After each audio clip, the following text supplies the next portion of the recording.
Artemis John, I can't share my screen.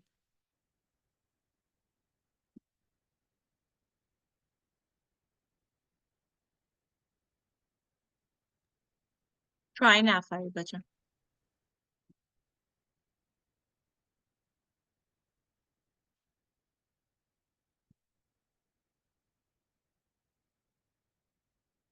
Okay.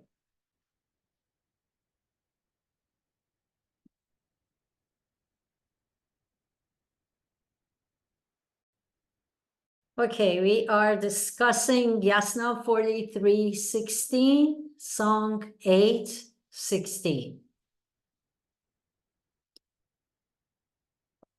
At ahura hovo mainiom Zarathustra verente Mazda Yasete Chischa Sepanishtu Astovat Hashem Chayot Ushtana Aojon Kavat Chengdaresui Chashatrui Chayot Ormaitish Hashim Sheyot Hanayish Vohu Daidit Manangha.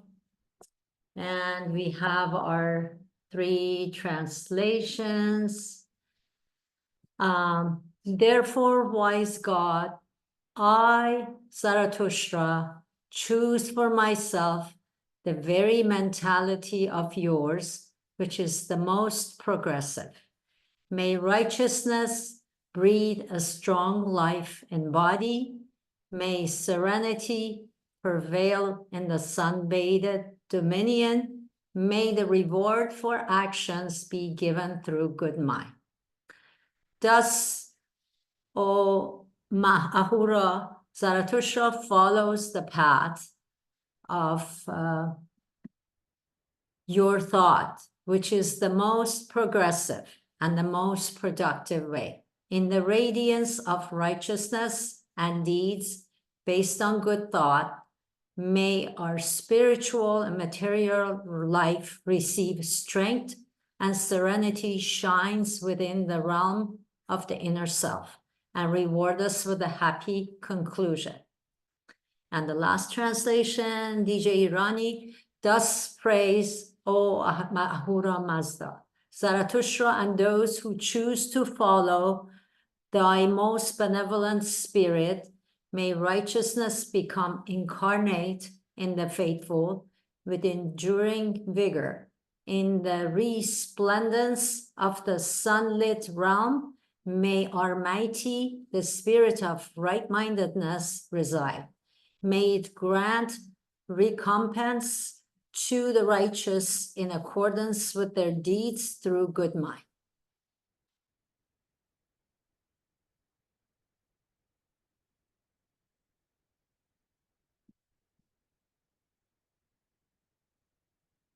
Good morning. Nice to have you all today. I am very happy to be here and having new faces and one of the old faces. So welcome. The main thing today, in my opinion, is to, first of all, define what prayers are, because a lot of people call these prayers. And in my humble opinion, praying, when you look up the definition of prayer, it's a request, a demand, some kind of a need, some kind of an ask from the superpower, God. And if we know anything about Zoroastrianism and this ideology and what Zarathustra's message tells us is that we are not supposed to, we shouldn't, there is no need for any of us as Zoroastrian do prayers and ask God for anything. It is us that through our mentality, through our power, our understanding, our devotion, our dedication, that makes stuff happen. This is the premises of this ideology. When you look at these three translations, the first thing that should come to mind is that three scholars, Zoroastrian scholars, are translating the same verse of the Gatha a bit differently. And that is a good thing. That is not a bad thing. Every single one of us are unique. Every single one of us has a good mind that can perceive things differently, as long as the bottom line is the same and we achieve the same meaningful answer to what these mantras are. Once again, I don't call any of the verses of the Gatha's prayers, because there is no asking God for anything. There is no asking the super deity for anything. Zarathustra is saying that I see creator's progressive mentality. Even in Avesta, that was written by the clergy centuries after Zarathustra, we do have prayers, but it doesn't ask for anything. We don't say the Gatha verses. We don't recite Avesta because we're asking for anything. None of the Avesta verses ask for anything. It is just reflection. It is just suggestion for us to become better. Zarathustra is saying in this verse that I am looking into your progressive mentality and I want to copy it. So he understands that one of the characteristics of Ahura Mazda, the god of Zarathustra, the divinity that we are mentioning in all of everyday life, has progressive mentality. And Zarathustra wants to copy that. He's not asking for it. He's just saying that I want to adopt this quality that you, God, have. It's huge. It's huge to have a person 4,000 years ago understand that this one qualification of what we call the creator is so important that we should mimic it. We should look into it. We can attain it. Progressive mentality is what will someday save humanity. Progressive mentality is what has caused human nature, humankind to become what we are now. Just remember that evolution, millions of years ago, there was mankind, there was Homo sapiens. And through the progressive mentality, we have become who we are now. We have become creators of a lot of scientific advancements. We have created this universe to be what it is now. It's us, has nothing to do with the original plan, the original Big Bang, the original force that caused this creation. And of course, these are all my opinion. You see those three translations, they're all different. When you think about it, the focus of the people who are translating that one verse, this is their opinion, and their focus is different, each one of them. Now, my focus, because I believe that I have a good mind, I can think for myself as a Zoroastrian, I have the ability to differentiate between what I'm reading, what I'm seeing, what I'm feeling. And to me, to have a progressive mentality is to achieve greatness. If God of Zarathustra, the creator that he's talking about, had progressive mentality, this universe would not, if it is progressing because of that. We started with being, Homo sapiens running around in the jungles, not knowing anything, not being able to speak, not even being able to cook for ourselves, to defend ourselves. And then throughout millions of years, we are who we are now. Unfortunately, we're going the wrong direction with our creations and advancements, but that's not the point. The point is that we have the ability to have such progressive mentality that we can achieve greatness, goodness, righteousness for ourselves and everything and everybody around us, this whole creation. That's why in some of his other mantras in the Gathas, the wish is a wish that may we, each one of us, be among those who advances this universe. That is the biggest thing that he has said, in my opinion, in my humble opinion. That is what he has asked the universe for us to become. May we be among those who advance this existence. And the point is that we can. If you look around you, and if you look at humanity chart, you see how much we have progressed from not knowing anything, from not speaking, from not being able to defend ourselves to who we are now. And I think that's beautiful. And in this verse, he's just pointing out the fact that progressive mentality is what counts. And hopefully when every single one of us realize that in this universe, that we can advance, we can be progressive, we can change, we can become better, it's empowering. So unlike other religions, I'm not putting anybody down, but I want you to give you an example of what I think is not right.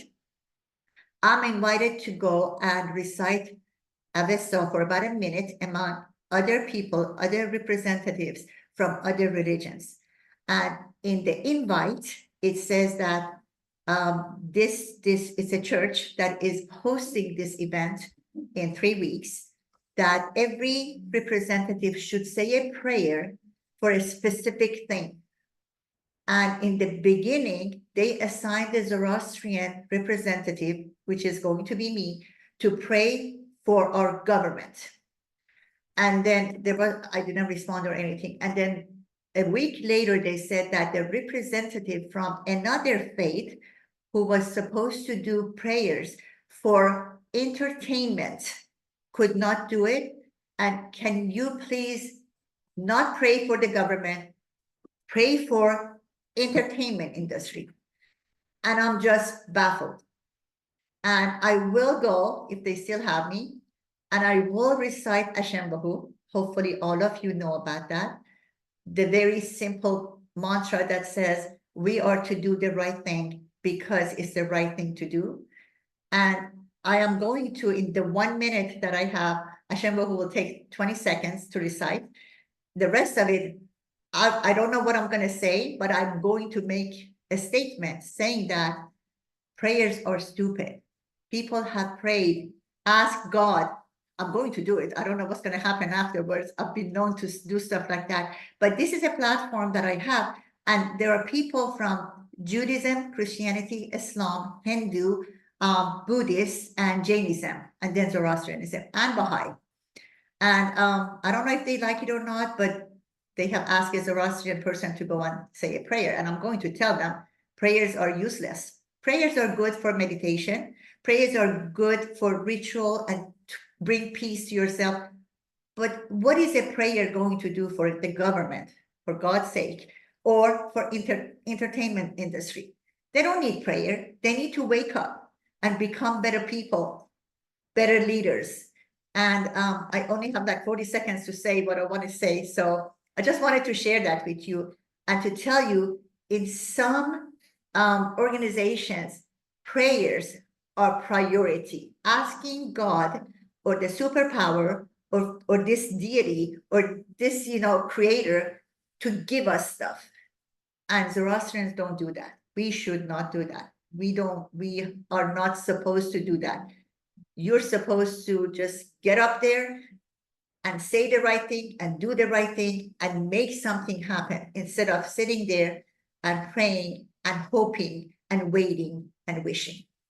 So that was my 2 cents about this one verse of the Gathas. I would like to hear your opinion because like I said, we're all unique. We look at stuff differently. We see different things. We focus on different things. As long as the bottom line goes along with what Zarathustra was feeling and thinking and messaging, it's okay. So having said all that, Arya will bail out very soon, so I'm gonna put you in spot. So sorry, that's me.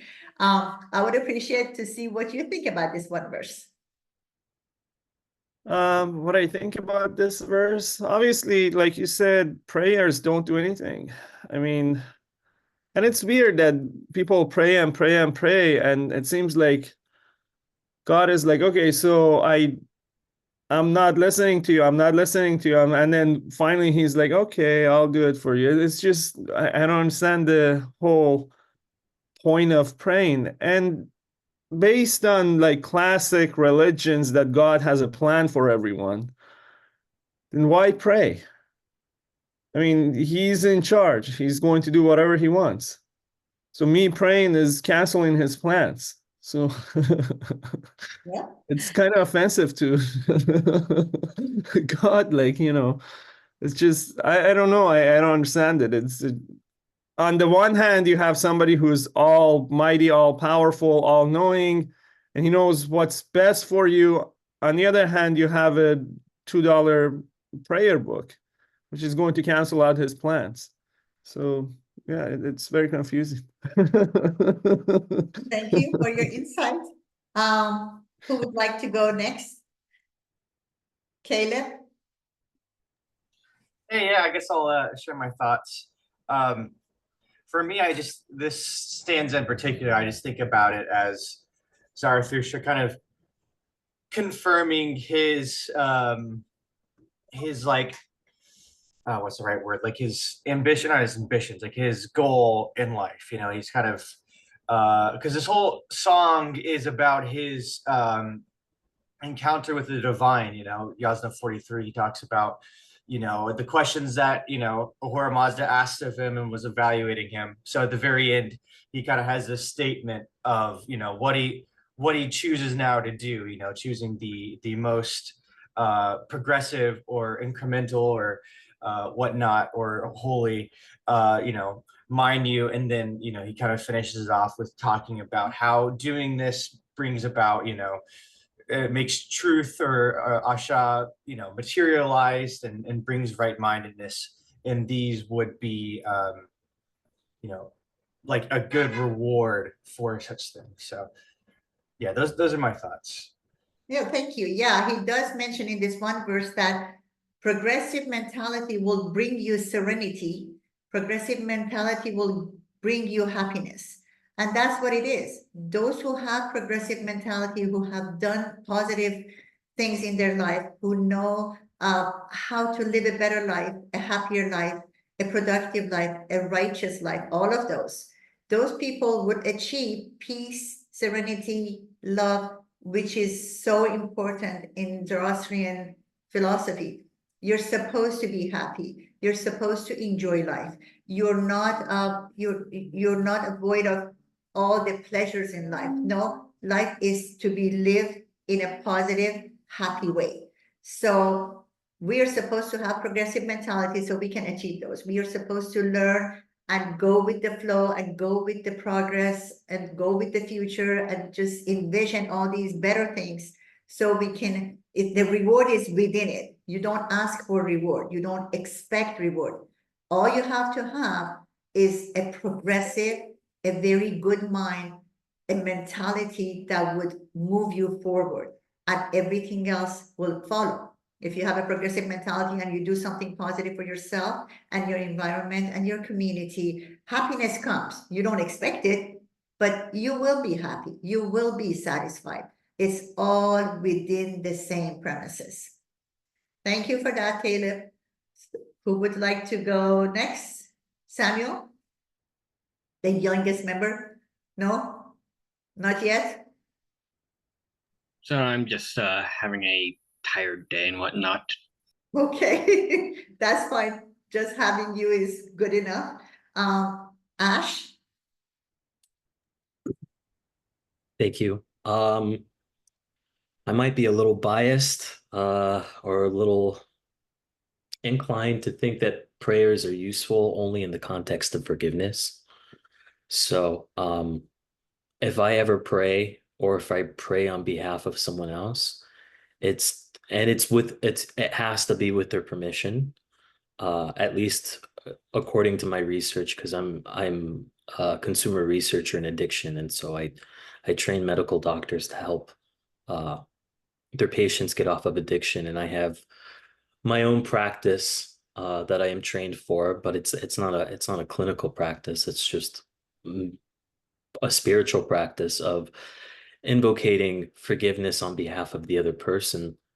And for example, if a client comes to me and they have physical pain or conflict, they have physical pain in their body or conflict in their lives, that conflict in their lives more often than not manifests as physical pain in the body. So we do a forgiveness ritual, and I think what you're sharing is quite valid, because notice I didn't necessarily call it a forgiveness prayer. I called it a forgiveness ritual. So we do these forgiveness rituals that are very specific to the person's story that alleviates the pain in an instant, and they're able to reconcile their relationships quite usually if there isn't too much, I don't want to use the word karma, but too much conflict between them.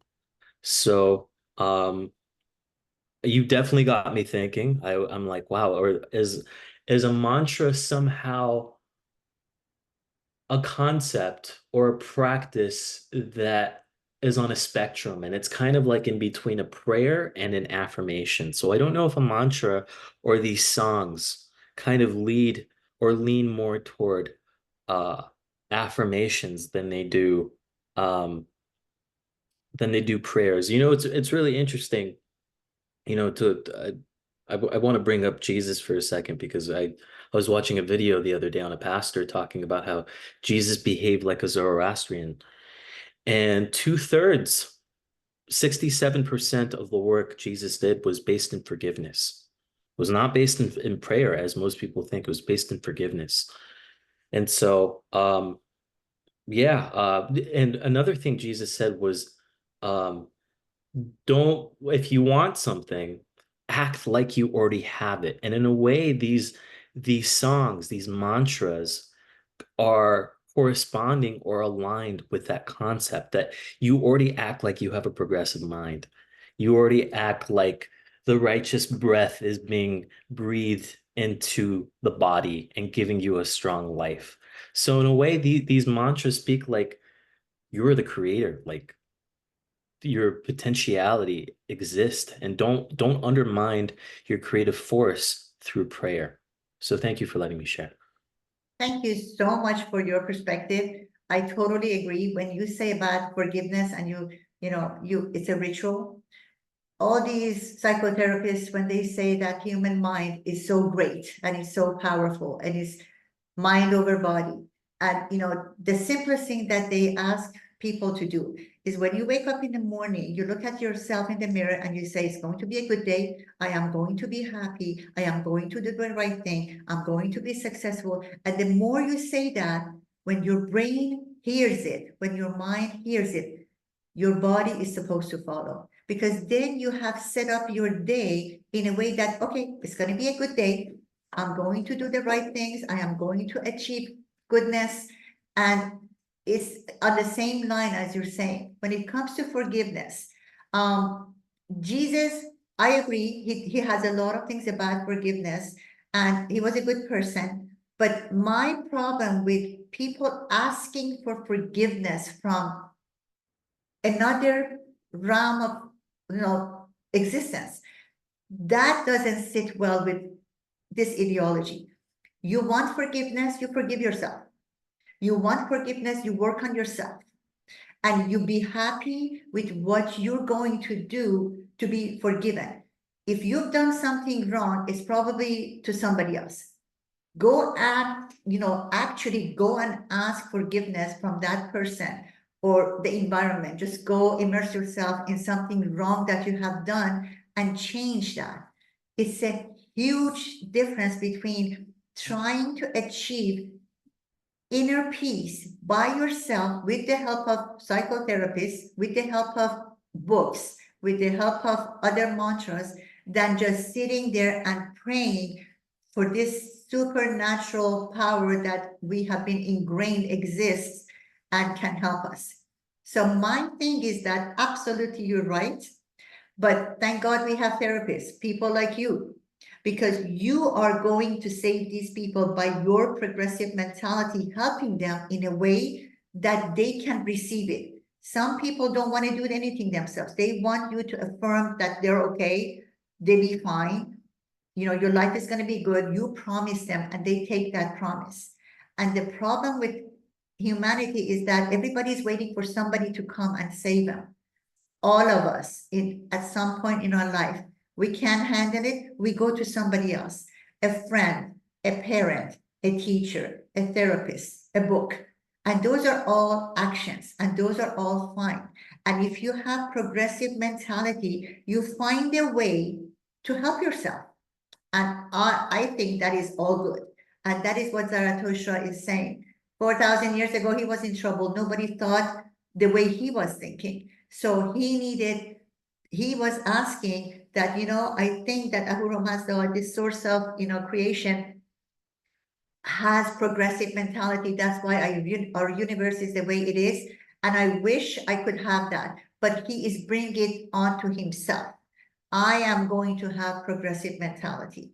So yes, a lot of people need help, and that is a righteous act. In your part, in a therapist's part, in a book's part, in a medical doctor's. So all of that is good as long as we all agree that we have a good mind, a mind that can help us through all this. So I appreciate your perspective, and that's why I love to hear from everyone, because it makes me feel better about what I think, and it broadens my brain, my mind. I become more progressive because I'm hearing from you guys. So thank you, Ash, for everything that you said. It makes a lot of sense. And having said all that, now, Payam, would you like to chime in? Yeah, can everyone hear me? Yes. Yeah, I really liked what everyone was saying. I personally like to listen to a lot of debate videos on YouTube, and it's usually atheist versus Christian or atheist versus Muslim. And it seems like atheism is their biggest enemy because specifically in the Abrahamic religions, it leaves them open to a lot of contradictions because in the books they consistently say, you know, pray and God will help you in some sort of way. And then that leads to the question of if God truly cares about us, or if God loves us, or if God is real, then why does he let the kids in Israel and Palestine get murdered consistently, or all the bombings and everything? And I think that with the idea that if I pray hard enough, it will come true, I think leaves open to a lot of contradictions within the religion. And so I just believe that I agree that when it comes to prayer, we shouldn't be asking anything other than just, you know, being grateful or confessing loyalty and your oath to your God, not necessarily to ask for something, but just to show, I guess you could say, an allegiance or commitment to him. So that's just my 2 cents. Is I believe that asking for things, I don't really agree with it. I think, you know, we have the choice to make of our life as we can, of how we would want to choose our life, you know, that we should act upon it, not pray for it. Thank you. Thank you for your opinion. Yeah, that is very valid. And I just want to mention another thing, that when you say prayers, you know, classically, it is asking God for something. When you recite mantras, which means thought-provoking statements, you're asking your mind, you're asking yourself for something. And it's a huge difference. It just brings focus back to creation, away from the creator. Because in my opinion, just my opinion, creator is creator, done. The focus should not be on creator anymore, not this day and age. It should be on what is the creation, whatever is around us, whatever we do, our connections with others, with environment, with the rest of this universe, with the stars, with the moons. So it is in my opinion, again, I just want to stress that this is my take out of this religion, out of being a Zoroastrian, that it's our turn now. We become creators in our own world. We can do damage, we can create, we can make, we can destroy. And we have done that. And I think that when you recite mantras, Ashembo, it just keeps telling me every day, if I do that, I don't even do that, but I'm saying, if I chose to recite Ashembo to myself, to remind myself, okay, today I'm going to do the right thing. Even if it's going to hurt me, even if it's not going to be pleasant, I'm going to do it. When opportunities arise, I'm going to act like I know what's the right thing to do at that situation, at that moment, and I'll do it. Sometimes in the freeway, the right thing to do is to pass all the cars because you're rushing to do something better than yourself. Sometimes it's not. Sometimes at work, with your relationships with your clients, with your customers, with your patients, is that you just practice tough love and you tell them the truth and let them be upset for the greater cause. But reminding myself that Hashem Baruch says, do the right thing because it's the right thing. And eventually the satisfaction, the happiness that comes from that is what life is all about. So thank you, Payam, for that. We need a lady now. Sanam John, can you please chime in? So this was very powerful because normally when you pray, and as I'm listening to everyone, I feel like pray is a passive act where you give it to God and then God has to figure it out. Where this verse tells you that you have access to that part of God, or like that you can tap into it and you also have access to it, which is really, really powerful. And I don't think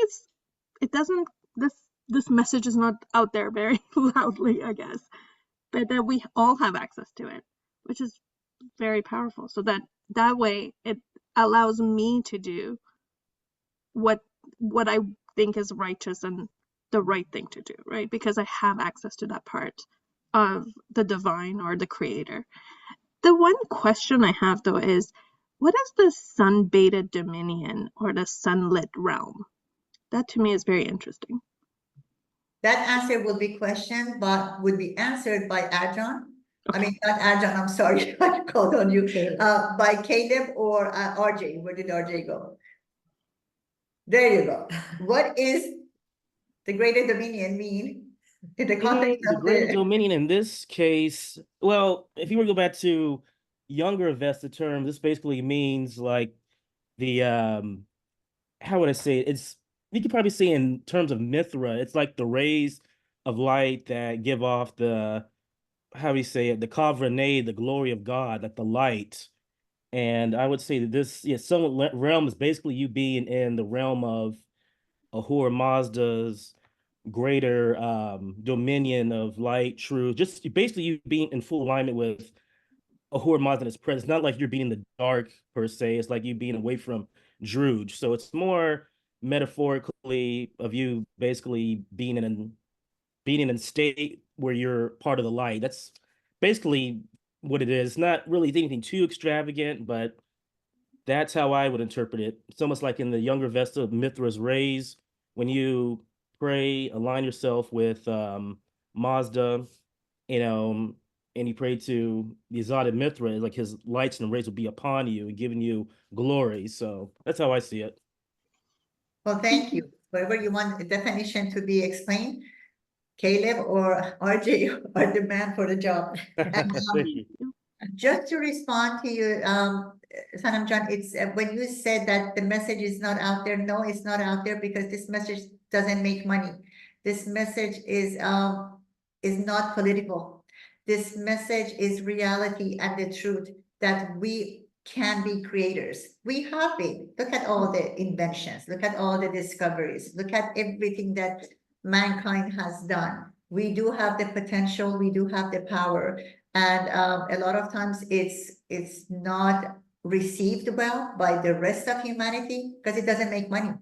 It doesn't put fear in people to be attached to all these organized religions, for them to pray for us to go and, you know, attend services. That's my explanation for it, that it's our job. It's my job. It's your job. When we get the message, which is very simple yet profound, it is our job as a good person, as a human being that is progressive, to spread the message to whoever we can, for whoever that would receive it. So that's how you spread the message that we are it. We have to save humanity, 1% at a time, one day at a time. Okay? Thank you. Thank you. Thank you for your insight. Arjan, are you still with us? We would like to hear from you. Okay. I guess I'll put a few little Okay, two thank you. cents into this.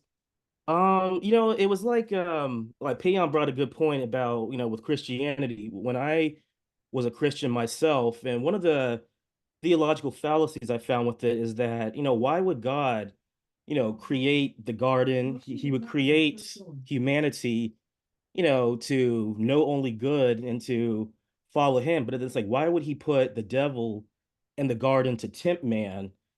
But then at the same time, it's like he basically explains that he wants man to have free will to love him. But it's like, why would you even put something in the garden to turn man away, especially if man is lesser in wisdom than God and he'd be easily tempted? Why would you put him in a situation where he can be fallen in his nature?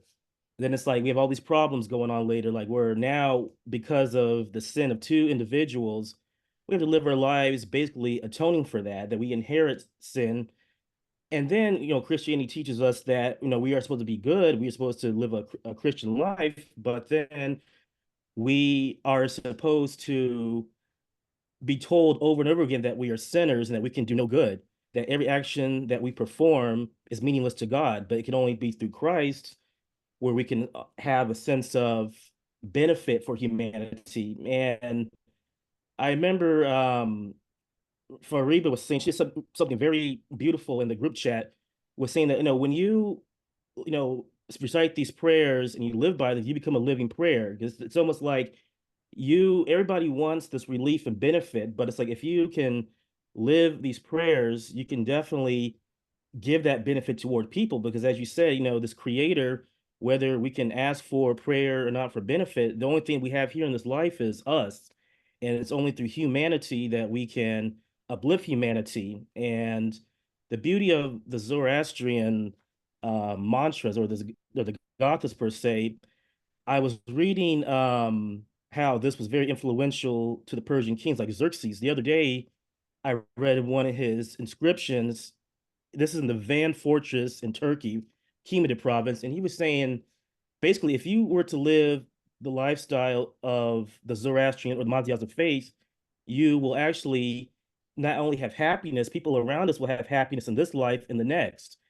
So it's like if you're a Zoroastrian, it's like your objective goal is really to benefit humanity. And Zoroaster said, you know, happiness comes to you when you give happiness to others. And I always say that this is a religion of doing. If we're not active participants and spreading asha and truth to others, we can never really have a world that is truly uplifted and in that state of ushta, or radiant happy, as we say.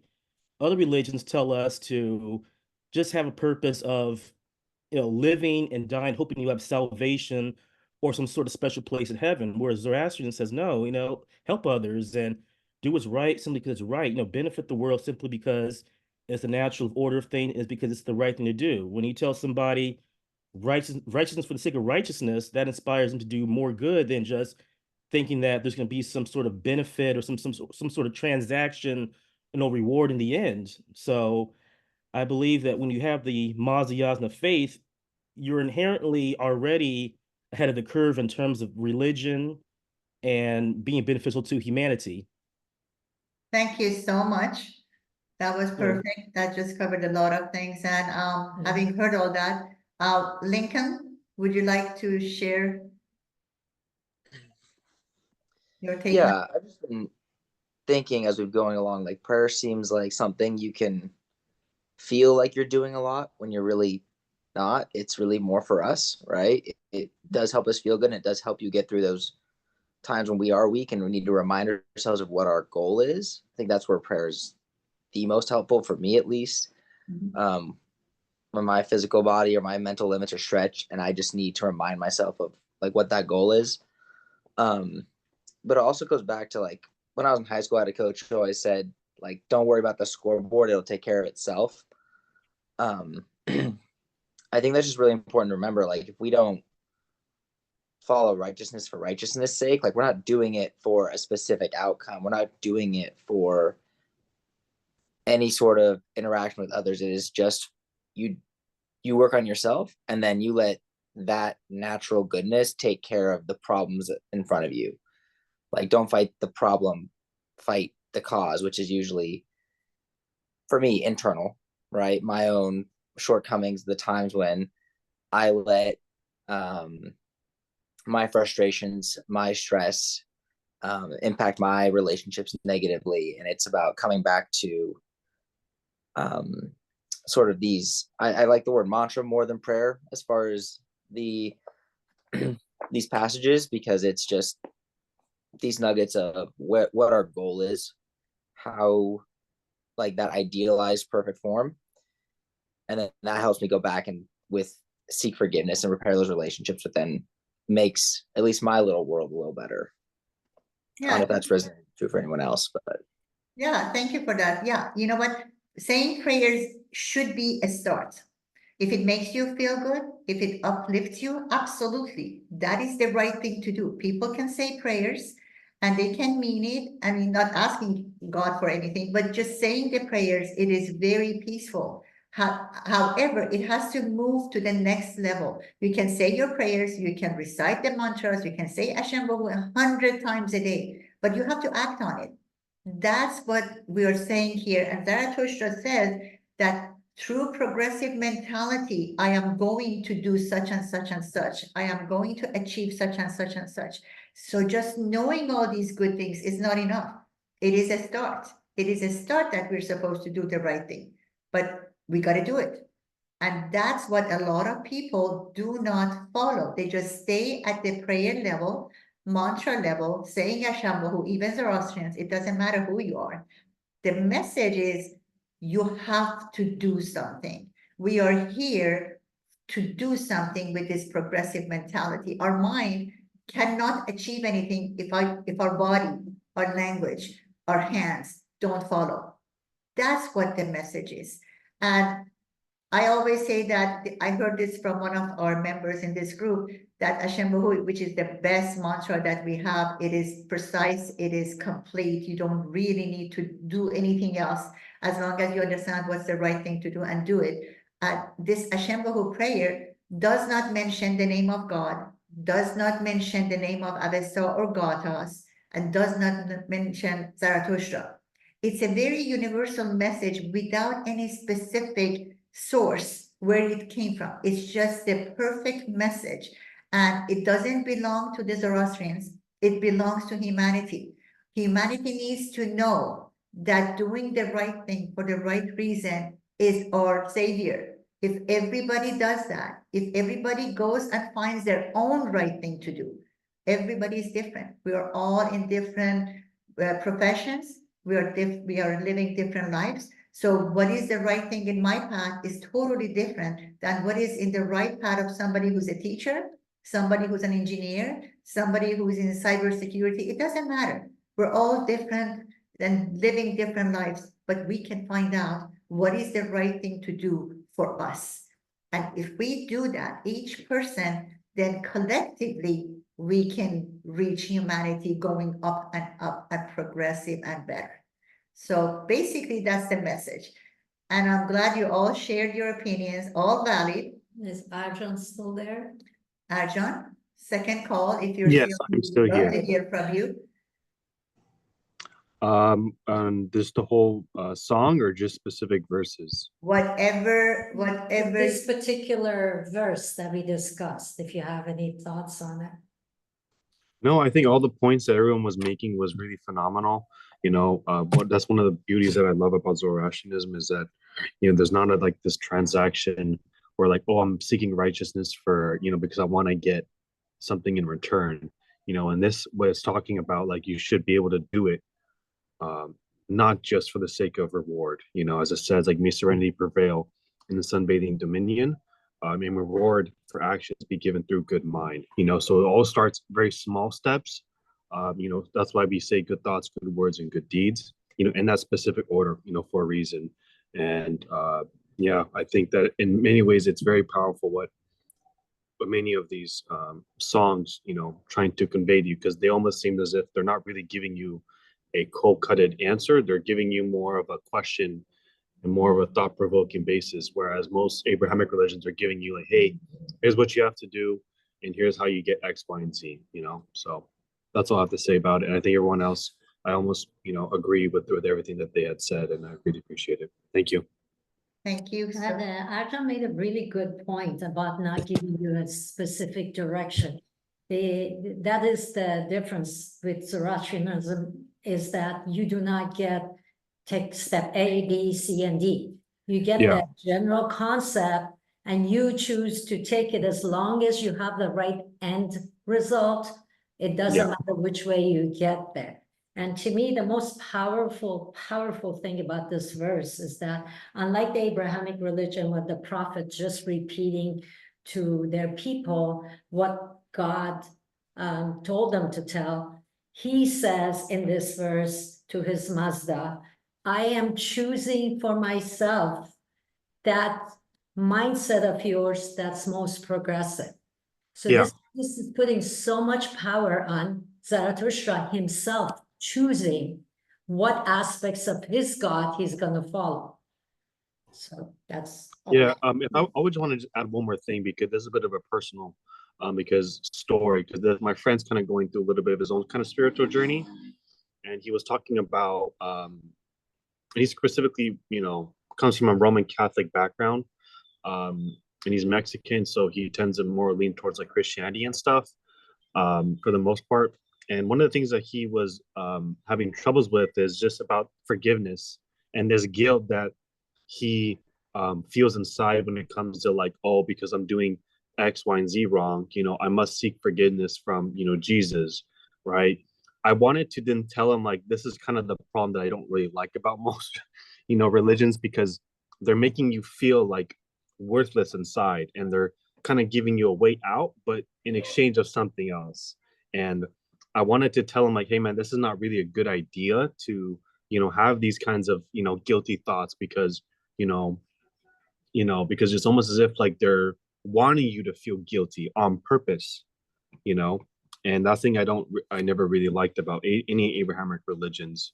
And that's a powerful thing about what, as you're saying, about what Zarathustra is telling us in the Gathas. And yeah, thank you.